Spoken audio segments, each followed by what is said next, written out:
get into it right here on the Monty Show. Is the College Football Super League real? Did a lot of digging on this yesterday. And first of all, I think the thing that's really important is nobody's going to call it a Super League, just so we're aware. And I think what's really funny, you can always smoke out the frauds in the, oh, I got sources, bro, when they're all using the term Super League. Now, to his credit, Andy Staples at On3 Sports, and everything you hate about On3, completely wrong about realignment. Like, they got almost nothing right. Andy Staples is pretty good at what he does, right? Andy Staples at On3 has coined the term Super League. And essentially what is going around the world is that, hey, the Big Ten and the SEC are going to pull out of the NCAA, and we're going to talk about that. But the bottom line is, this is not new. No news broke yesterday or Monday. No news broke on a Super League. That's a complete fabrication. This is nothing more than the God tier coming to fruition. It's not shocking. It's not surprising. It's what we've been talking about for 3 months on this show, that the Big Ten and the SEC are going to power play to get more money and to get a better shot at the college football playoff. Talking to our sources last night, I don't think there's any doubt that this Super League that the guys at On3 and Andy Staples are putting out there, I think that's a cool model. But from what I understand and what I've been told by sources well-placed in this process, is that they are going to model the God tier after the NFL. You're going to essentially have the Big Ten and the SEC and whatever that winds up being called, modeling themselves after the AFC and the NFC and the NFL. Your best team plays our best team for the college football championship, period. Now, there are a whole lot of variables involved in this. ESPN will play a significant role in the formation of and the execution of this next iteration of college football. ESPN truly controls the levers in this because of how much land they own. And a lot of people are writing off the ACC as just this thing that's going to melt down, and Florida State this and Clemson that. The reality is they all owe ESPN money, period. End of story. They have a contract with ESPN that lasts until the next millennium, I believe. And if you look at where ESPN sits with the ACC, ESPN will dictate what goes on in the ACC and where Florida State ends up and where the majority of those other schools end up. Now, the reality is, and what a lot of people don't want to talk about, in what the meatheads and the I don't know what you call them, the vultures, who put all this bullshit out there about college football and $800 million. And the reality is Fox and ESPN have a very strong working relationship. I was talking to a very high source in the television world last night who was saying that, hey, ESPN and Fox talk several times a month on a calendar. Like Jimmy Pitaro, and they have a meeting that takes place on a regular basis where they talk about strategies, where they talk about ways to align themselves, especially in college football. Because one of the things that I also think is an absolute fabrication is that somehow Tony Petitti and Greg Sankey are controlling all of this. They don't control anything singularly. They control nothing on their own. Without their TV partners, they can't make a move. And I think you need to remember that. Now, again, I will tell you the same thing that I think we've said on this show for the better part of 90 days. A God tier is coming to college football. There is too much money and too much control continues to move towards the athlete and away from the old men that currently run the infrastructure of college football. But I think one of the other things that is so important to talk about is the NCAA is not going away. The Big Ten and the SEC are not pulling out of the NCAA. Because I think what Greg Sankey, and I think Greg Sankey said it the other day on Paul Feinbaum's show, again, we need national regulation to continue to grow college football as an American sport. It is not this thing where the SEC and the Big Ten are trying to take over. What they are attempting to do is gain more leverage. That's what this God tier is all about. They want more leverage to make more money, to gain more talent, to have almost exclusive access to the best athletes in college football. And that only happens with a regulatory body in place. Greg Sankey, to a lesser extent, Tony Petitti, because I do think that Tony Petitti's inexperience here is why the SEC and the Big Ten have an alliance in the first place. But Greg Sankey is well aware that you need a national regulatory body to fall back on. They can't, and they have no desire to do this on their own. But Jake, I don't think there's any question.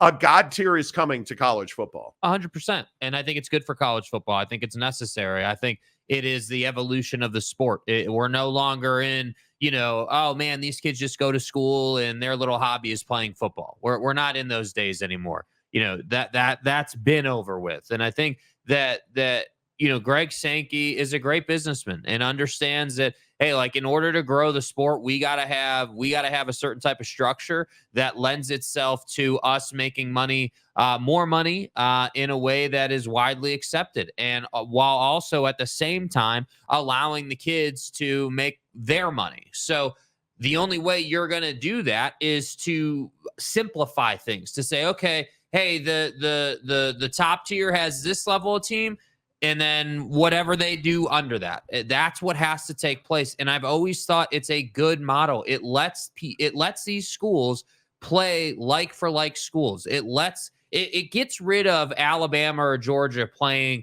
Appalachian State or some tiny ass school that's just on the calendar so they can make their chunk of change and get their ass beat on the football field. It gets rid of that, and it puts us in a position where we can say, okay, yeah, this national championship is absolutely one of the best ever won because you only played Power 5 or Power 4 in this case, opponents at this certain level. But I am a big believer, if you're going to do this, you have to have a way for the mid-level, not the low end, but the mid-level to get up to that next level if they choose to invest in their football team. If they choose to say, hey, we know that if we put more money into our program, if we do a better job recruiting, if we make our program attractive to the top talent, then if we go out and win, we should be able to get up to this next level. I'm not suggesting that has to be a relegation setup. All I'm suggesting is that you have to incentivize the lower tier to do the job better, essentially. And if you do that, and if you put together a God tier, as we call it on the show, you're going to be in a really strong position in college football. We won't have to talk anymore about SMU trying to join the ACC. We won't have to talk about all this conference meltdown nonsense because it will be taken care of because you figured out how to streamline college football. And if you streamline college football, the health of collegiate athletics goes through the roof. So I just don't think it's that hard of a concept. And I would also add, they have no incentive to blow up the NCAA, which is a point that I think we all like to get confused on and stuck on. Oh man, they're just trying to take over and they're trying to run this thing. It's like, no, dude, but somebody's got to carry the torch into what the next day in college football is going to be. And Greg Sankey's the guy to do it. And I do think that at some point, a guy like Brett Yormark comes into the picture. Once they've kind of got structure, then they're going to have to figure out how to integrate the Big 12 because they're going to need the Big 12 to be in that Super League God tier situation because they're going to need the numbers. You can't just have 20 teams. Well, and I think one of the things that's so interesting is when you have these two divisions and you're playing under the same umbrella, you do get a lot of benefit from that. And I think that's what Greg Sankey has ultimately always talked about is we want the biggest TV audiences so we can get the biggest TV money, which would require the best talent in college football. And we want more access so that our members are always competing at the highest level. And so you look at things like, I don't know, how do we get Georgia and Ohio State? Well, we get that every other year because the AFC and the NFC play each other. Yeah. Right? And that's why that structure makes so much sense. I also think anytime that college football can align itself with the NFL, it's good for college football. I also think anytime that you can put the best talent on the biggest stage, that's good for college football. Now, I think the other thing that's critically important here, and I want to make sure we don't go too far without talking about this, most of the folks at the top of the college football world hate the college football playoff structure. I think one of the real rubs here is, and it's a punchline now in college athletics. Ward Manuel, being the chairman of the College Football Playoff Selection Committee, is kind of a punchline. Ward is while well liked, not well respected, I'm told. And I think one of the things that frustrates a lot of people is the lack of respect that the process endured last year. And I think the Florida State, whatever debacle, whatever it is you want to call, that was for a lot of people, the last straw in the structure of the college football playoff. Florida State was left out of the college football playoff by the process they approved. And I think that's a really important point. And I know in this country, we don't follow rules and we don't want them applied to us. We want them applied to everybody else but us. But that's what irked so many people in college football, is that it almost doesn't matter what the rules are. It only matters who's making the money, who's getting the access, and who is truly forced to follow those rules. And it was a clear demonstration in the separation of classes. Did Georgia lose their minds over not getting into the college football playoff? No. Were they unhappy about it? Yes. Did they voice that? Yes. Did they go nuclear like Florida State did? No. The issue is Florida State doesn't have the respect and the power that Kirby Smart and Georgia football carry. Facts. They just don't. And I think one of the things that we hear is that Florida State's not trying to sue the ACC because of the college football playoff. That's absolutely true. But that college football playoff moment was the tipping point. That's exactly what that was. Yeah. And again, I would note to you, has the Florida Attorney General rained down hell on top of the ACC? What happened to that? Oh, nothing, because there's nothing they can do. Yeah, nothing to be done. There's nothing they can do. But I point this out not to denigrate Florida State, which I always enjoy doing, but not to denigrate Florida State, but to tell you there is considerable frustrations at the highest levels of power in college athletics with the college football playoff. Whether that is the Pac-2, whether that is the G5, whether that is Florida State, whether that is all of these people who are in this season of discontent with access to the top of college football playoff.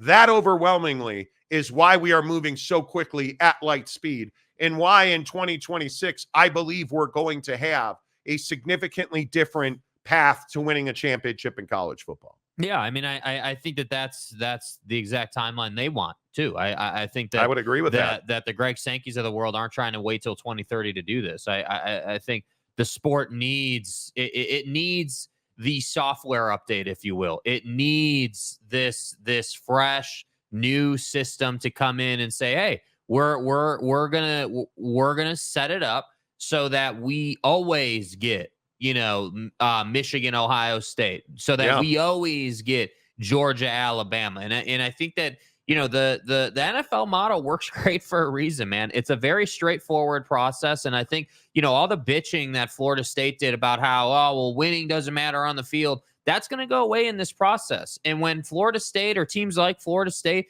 don't win and can't win, they're not going to be able to complain anymore, because you had your opportunity, you got what you wanted, and you still lost. And that's what I think people are not yet cognizant of is the fact that the big boys are still going to eat. They're just now going to shut up all the complainers that said, hey, we didn't get our shot. We didn't get our chance. Okay, well, now you're going to get your chance. And what this also does, I would point out, is it gives you an opportunity to alleviate the December conundrum. Because I think you are going to see that the college football championship will be decided in late January, early February. I don't know, like the Super Bowl. And there have been some people who have floated the idea of having the college football championship on Saturday and the Super Bowl on Sunday. Why wouldn't you? There's a lot of people talking about that. And I don't think it's a terrible idea. It would change the structure of spring football in this country. At least in the God tier, it would. But I think we're a long way away from anything that's detailed. We're a long way away from anything that's got finality to it. But I assure you, that the Power Four are not going anywhere.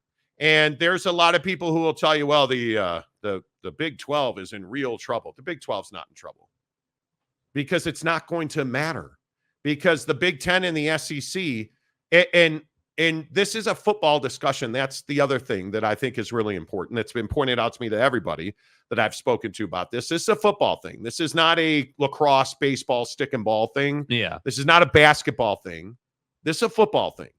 This is not a college sports thing. This is a football thing. But I think the impact of making money through this process can help those other sports, right? And I think that's the other part of this conversation I think is really important, especially for those Big 12 schools or those ACC schools who maybe are not college football playoff juggernauts, but are teams that could absolutely, affect. They could be season wreckers, if you will. Yeah. They could beat a college football playoff team on any given Saturday, I guess. And I think that's what's important to understand too. And that's why this system works, because it doesn't just help the big boys. It helps, Correct. The K-States of the world or the Okie Lights of the world or whatever the case may be. But Jake, I think it truly is the solution to a lot of problems. Well, yeah. Hey, Monty, how do we protect the bowl system? You have a God tier. Yeah. And in the God tier, if you don't make the playoffs, you're going to go play in a bowl game. And if you make the playoffs, you're going to play in the college football playoffs. And that's why I think the number of teams is so crucial. That's why I'm saying this isn't hard to understand. Like, okay, if we've got our AFC and NFC set up, not only can we match make properly and put teams in the proper conference, if you will, from that standpoint, so we can match make and make sure that the college football playoff championship game it has the opportunities to produce a great matchup. That's number one. I think that's paramount. But then below that, I think that the bowl system is going to eat off of this, because if you have enough teams, and they will have enough teams, which is why I keep saying the Big 12 and the ACC are not in trouble from that standpoint. But assuming you have enough teams, you're going to say, okay, this number of teams is what we need to appease every single bowl relationship that we have at this level. And if you do that, you're good. You checked off the bowl system. You've checked off the college football playoff system. And you've checked off your biggest brands making more money. Totally and you've agree. checked off giving them a bye week, which has also been talked about the last couple of weeks. So I just think it makes sense, and it's what the sport needs desperately. Yep, totally agree. Let's talk about who's in and who's out after we tell you that Prize Picks is a daily fantasy partner of the Monty Show. Won $256 last night on Prize Picks. Thank you, Kevin Durant. Kevin Durant was a goblin last night, or a demon, last night, and he absolutely came through in a big way in that Phoenix win that we'll talk about in about an hour from now. $256 in one night is not bad on daily fantasy. It's the most I've ever won. That's what I love about Prize Picks. Yes, I have been ice cold through and through, rectally speaking included. But last night was a get back night for me on Prize Picks. It's very simple. Use the promo code Monty. Download the Prize Picks app. That promo code Monty will get you 100% deposit matching. You put in $10, they'll give you 10 more. You put in $50, they'll give you 50 more. Up to $100. So you can put in 100, they'll give you 100 more. You can play with $200 for a year, dude. Like, Prize Picks is amazing. All you have to do is Kevin Durant. Is he going to score? And last night it was 33.5 points. 33.5 points, more or less. I took more and I won, because they have demons, these little red demons that pay 2.25 times more. They have these little green ones where it's easier, that pay 50% less. It's such a good system. Will he score more? Will he score less? Will Connor McDavid score a goal tonight? Yes or no? Like half a goal, more or less. It's such an easy system. And with baseball here, I think baseball and the NBA are the two best daily fantasy sports in the business. So hook it up, download the app, use the promo code Monty, MONTY, to get 100% deposit matching. What would a college football super league look like? Much to his credit, as we talked about earlier, I think Andy Staples has done a really good job formulating some of this. Now, take it with a grain of salt. It is On3, and I'm telling you, On3 has been trash in breaking news in college football. I think we've all agreed on that for a long time. But here's what Andy Staples' model looks like, right? And let me get the ticker off for you so you can see it as well.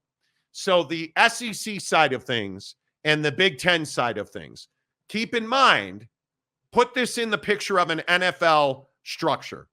AFC, NFC. Right. Let's call the SEC the AFC. Let's call the Big Ten the NFC. Right? You're gonna get, you're gonna get 16 to 20 teams qualifying for the NFL playoffs. Right? You're gonna get about the same number. If you look at these setups, right? You have 24 teams on both sides of this line. Now, obviously, you're going to notice, well, how did Virginia and Pitt and North Carolina and well, because you're going to take from the Big 12 and the ACC, and you're going to make these two conferences, right? Yeah. But you also look at some flaws in this model. I don't believe that there's any way that Vanderbilt can compete in this model. There is no way, because if you look at Vandy, and I thought Vandy when I saw this yesterday, I think Vandy's the one that really, really stands out, because if you look at the Big Ten here, what's the weakest football brand in the Big Ten? In this model. And if you say Florida State, I'll pat you on the back and have a laugh with you. Rutgers. It's probably Rutgers. Is Rutgers better than Vanderbilt? Absolutely. That's the biggest issue that I have, is that if you look at Vandy in the SEC and if you look at Rutgers in the Big Ten, I mean, Indiana's been terrible, but Indiana's at least competitive. I don't know what you do with a school like Vandy, because that's an auto out. Yeah, and the other thing I noticed when I look at this is, like, you notice how, like, Utah, as an example, is under the Big Ten wing. Yep. And makes perfect sense. Oklahoma is under the SEC wing. I'd like to see, and again, this is how Andy put this particular list together. But the way I would have this put together is, and whatever they're going to call it, we're calling it the AFC and the NFC for sake of conversation today. But I think that you got to split up, the Michigans and Ohio States. You got to split up the Alabamas and the Georgias. You got to split up the Texas and Oklahomas, right? You want to split those two up, so then that way you have that opportunity to have those two teams in a huge rivalry game for the college football championship. Because what you don't want is Alabama and Georgia continuing to run into each other and preventing one of those brands from going after a national championship. You don't want, Michigan and Ohio State, again, ruining each other's seasons. That I don't think you want that. I think you'd much rather see, we'd much rather have the storyline of, hey, check this out, right? Like Ohio State's playing, let's call it Texas, to get to the national championship game. And by the way, on the other side, Michigan's playing Florida State to get to the national championship. My God, Ohio State, Michigan for a natty? Like, that's the kind of situation I think that Greg Sankey and the boys need to create here, so that we can get the best matchups in the national championship game. Yeah, I think there's no doubt that cross-pollination is going to happen. I think this is good in a lot of different ways, because I think, again, as I've been told, they really want to move closer to the NFL because it gives them leverage over talent.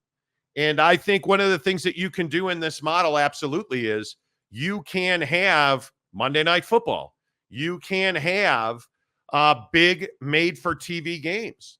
And I think the bigger question is, who's on the outside looking in these conferences? And I think, again, I go to the ACC and I ask myself, well, what is Wake Forest as a football program?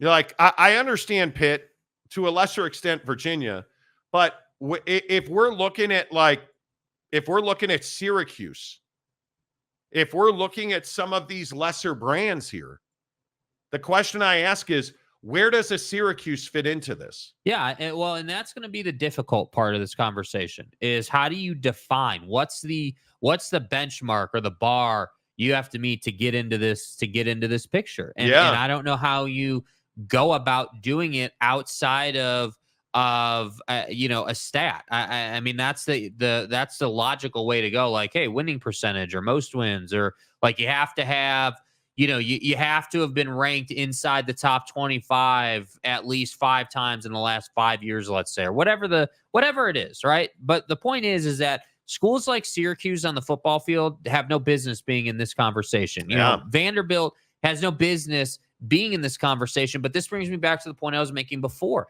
They have every right to be in a secondary division, and they have every right to have an incentive to get up into the top division, provided they do X, Y, and Z. I think that's going to be really tough.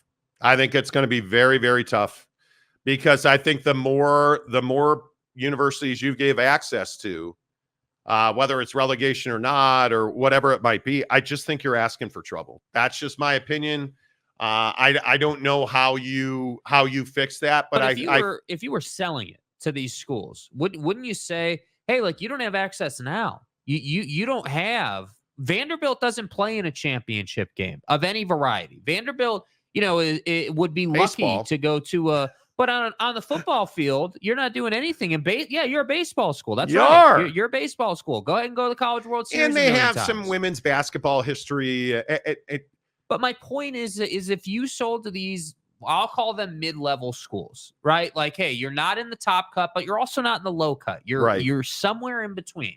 If you said to them, hey, I understand you want to be in the top cut, but we also understand that you can't compete with 9 out of 10 of these schools. So if we put you in a group with like talented schools, if you will, and you guys had your own championship, right? Like, I'm not going to call it the NIT model, but I am going to say, hey, you have the secondary tier college football playoff, I guess, or whatever you would call it. Then it allows schools like Vanderbilt to go out and make some extra money through a championship of the second division. That's what I think you have to create. So then everybody's making more money. I think it's just going to be very difficult. I think it's a very difficult proposition and I don't mean to keep putting this graphic up here, but I think it's a very difficult proposition if you look at Calford right now. You look at, and again, this is just surmising. But I think Andy did a pretty nice job in putting this together. I mean, you look at who's not here. There's very good reasons why a lot of these universities are not here. How do you reconcile Stanford and Cal into this? You don't. They should never have been in the ACC. Hey, but again, where's SMU? Oh, that's right. They're in Dallas County. Right? Like, how do you reconcile this? And I think it's very difficult to make this argument. It's very difficult to say, like I look at Northwestern. At least Northwestern has recent competitive seasons. And obviously their car wash penis thing was not good. Not good. No. But at least they have recent competitive seasons. And I think that's what you're seeing here. Maryland's a basketball school. Yeah. But if you're the Big Ten, are you cutting Maryland out? Probably not. Right? I look at, and again, I just continue to tell you, like, I look at North Carolina and Virginia on this side. Where's North Carolina State and Virginia Tech? They're on the other side. It has the ability to create some really good rivalry games. Yes. Right? But again, Utah's in. Where's BYU in this conversation? Is BYU in this conversation? No. But I also think one of the major flaws in this is I think it's going to be 64, not 48. I don't think 48's enough. And I know that we've thrown that around. I'll be honest with you and say that nobody seems to know what a number is. People are just guessing at 48 or 64. 48 teams is not enough. I just think you leave out too many big brands. So we'll see. I think that's a lot of conjecture. It's a lot of questions, but hey, let's get your thoughts in here. We always appreciate you guys being on the show. Let's see. Who should we give the pleasure of lighting the wick on the keg? How about Giggity, who's been a member for 14 months? Oh, okay, Giggity. All right, bro. Flex on him. Let's go. Hit the join button. First of all, we are over 1,000 views this morning, and we are only at 40 likes. You guys have been slacking on this, bro. Like, come on. Come on. Let's go. Hit the like button. We have 200 people watching the show right now. Let's make sure that you guys get on, hit the like button. Always appreciate you guys watching the show. Thank you, Giggity, for being here for 14 months. Boyd Lake, what's up with you? The eye patch, good morning. The reality is whatever ESPN wants, it will get. Partially, I don't think there's any doubt. ESPN has the ability to matchmake because they have contracts in place that they're not just going to drop in a shredder for you. Yeah. ESPN has the leverage.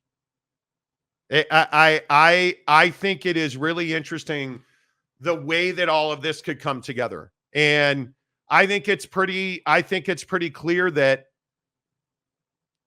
there is a great unknown about all of this. But, Eric Wasikowski, good morning to you. LOL, didn't I say they were going to merge? I don't know. Did you say that?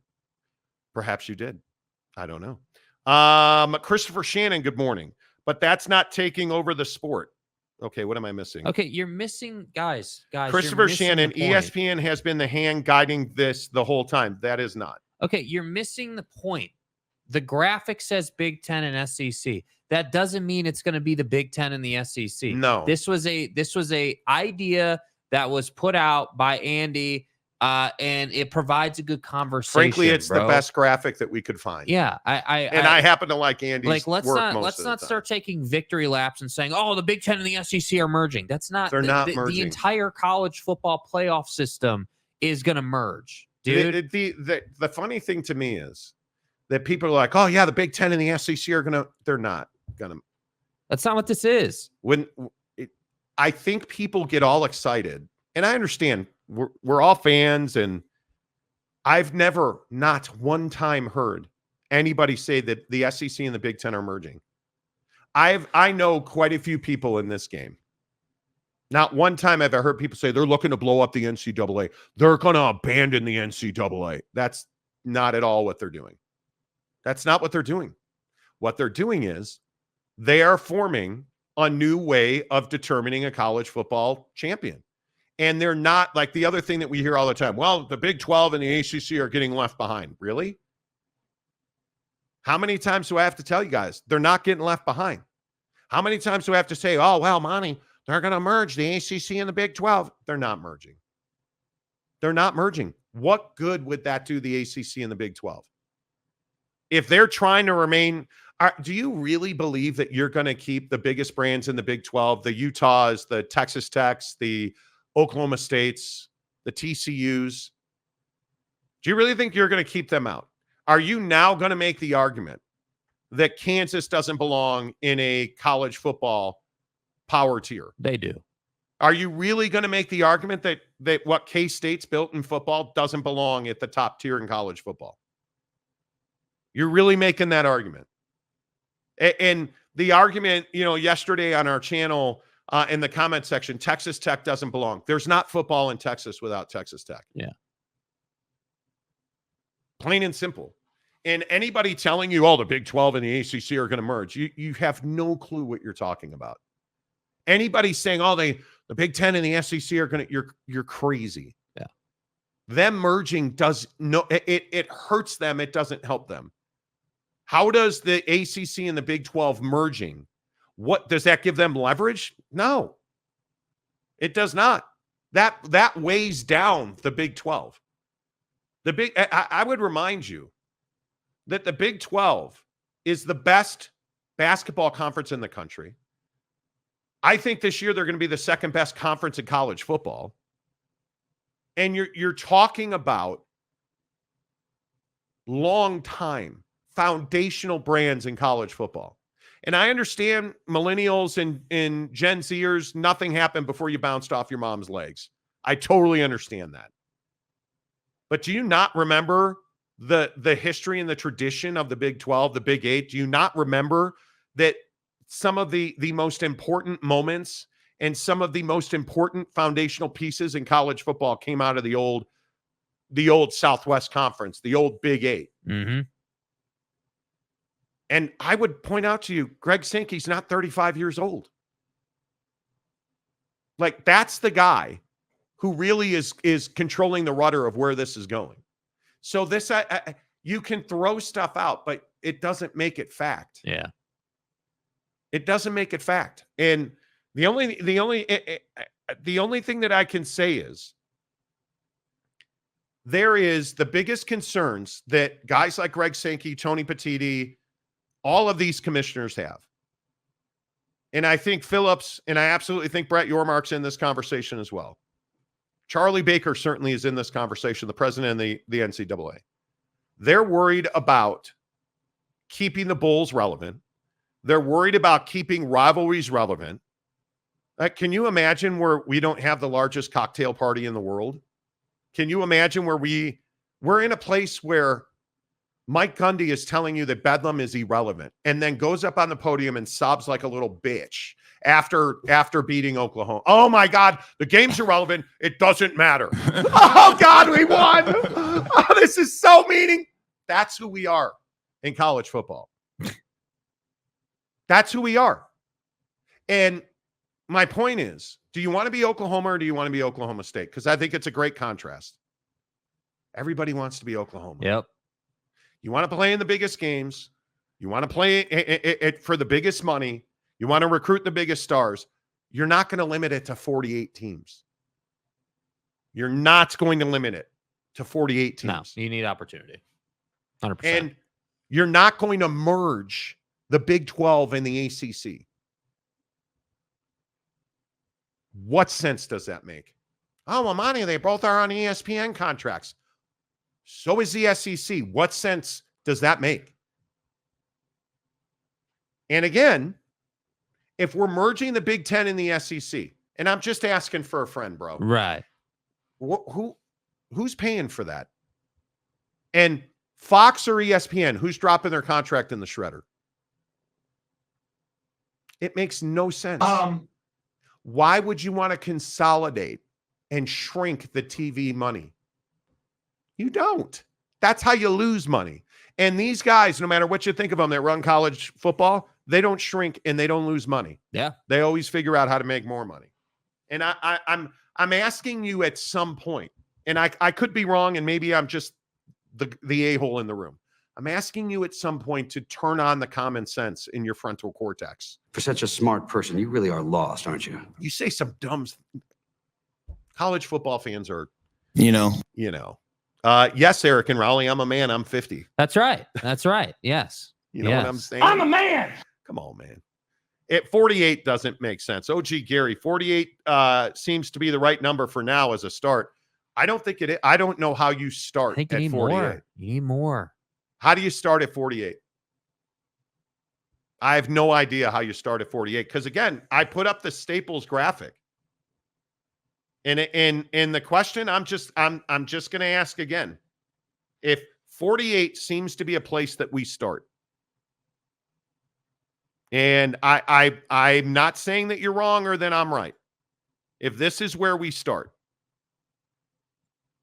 Can anybody want to point out to me? And I'm blind, I'm old. Where's TCU? Where you're telling me we're going to have a league without TCU? Apparently. This is a guess, and it's a really well thought out guess. But if you look at the brands who are not here, that's that everybody gets so fixated on stuff like this. Well, Monty, that's the final word. Andy Staples said it. You pointed out. That's it, man. Stay hard. Do you really think we're going to play college football and have a championship of college football? And in what world do you live in if you believe that Texas A&M is in and TCU is out? And in football, TCU is out and Kentucky is in. In football. Yeah, that's stupid. How? That's what I'm talking about. By the way, are any of the Iowa schools on here? Well, Iowa is here. Oh, there's Iowa right there. Okay. But the question again, I think it's a really interesting point. Like, are we just going to throw out rivalries for 48 teams? What about the Arizona schools? Are we just throwing out rivalries? Is there a world where we live in that Deion's not getting into the college football playoff? Look at the teams who aren't here. What's it? So that's what I'm saying. This isn't the Big Ten and the SEC merging. Stop taking your hot take victory lap. That's not what this is. Not what this is. Like I don't know. Like I do think some people drink too much on this show. I would agree. All right, let's keep moving. Let's keep moving. No Baylor either. Baylor has a new football.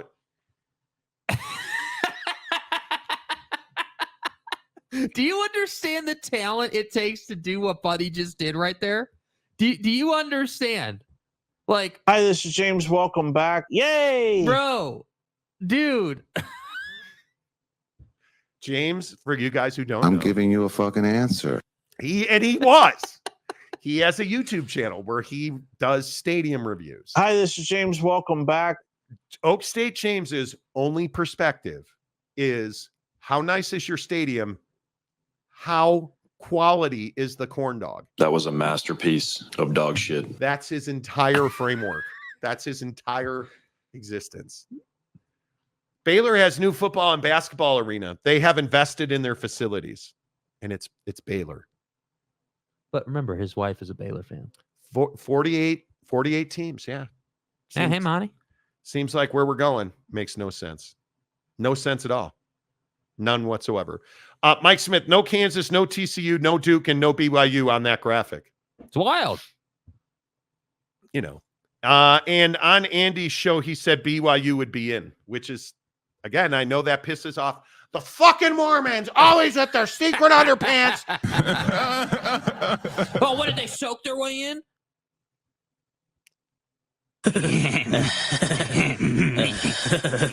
Work with me. Work with me. It just is what it is. Eric Wasikowski, I'm talking more about schedule alliances, which is basically no, it's not. No, it's not. Yeah, how'd that Pac-12 ACC scheduling alliance work out? God help me. Let me and listen. I'm not on your level, Eric. I'm way down here. Right. Michigan, way up here. You really think that a scheduling alliance is basically merging? Anytime the word basically is used. You think? Wow, Monty.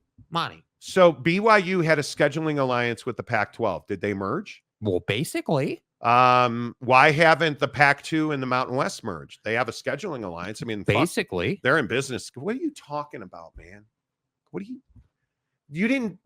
I don't know what you said about merging, and I'm not going back to find it. So-called experts. A scheduling alliance is not merging. Holy cow. Okay. Kim and Eldon, the newest member. Keldon. Eldon? No, it's millennials. It is Keldon. Kim and Eldon. Yeah, see what I did there? It all kind of works together. It's Keldon. Yeah. You know, it's not. The scheduling alliance is not nearly merging. So Kim and Eldon basically merged. Yeah, but they had a scheduling alliance. Right. Yeah. They were going to eat dinner at the same time. They were going to go to bed at the same time. You know. Right. Yeah. What are you talking about, man? What are you talking about? Keldon joins the entry-level membership. We have 2 levels of membership on the show for $1.99 a month. All of your comments get highlighted and read on the show. For $9.99 a month, you get into our upper tier, our members-only group on Instagram, where we talk about this stuff all the time. Hook it up, hit the join button. After you hit the like button,